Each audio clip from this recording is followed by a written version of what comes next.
itu semuanya berfungsi. Yang pertama, akar. Anak ibu pasti tahu bentuk dari akar tumbuh-tumbuhan kan? Tahu, Ibu. Nah, fungsi dari akar ini adalah untuk mencari, sama seperti kita, tumbuh-tumbuhan juga perlu air untuk minum. Nah, akar inilah yang akan mencari air jauh di dalam tanah. Kemudian akan salurkan kepada batang. Batang ini berfungsi sama seperti kita mempunyai tubuh. Nah, tubuh dari tumbuh-tumbuhan itu namanya batang. Oke? Oke, Ibu.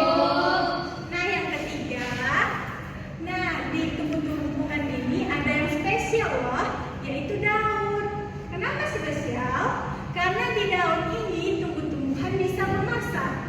Lah, kok tumbuh-tumbuhannya bisa memasak, Bu?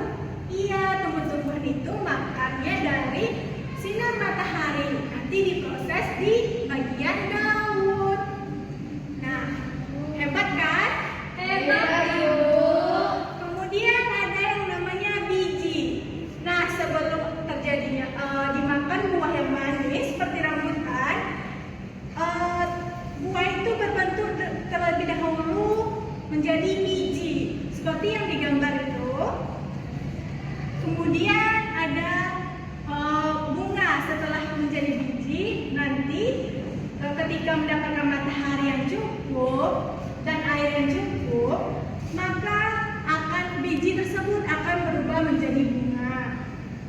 Kemudian setelah menjadi bunga, bunga tersebut akan membentuk buah. Kalau dapat sinar matahari yang bagus dan air yang cukup, buah tersebut akan manis. Nah, anak-anak ibu pernah makan buah yang manis atau yang masam enggak? Kedua-duanya, Bu. Kedua-duanya.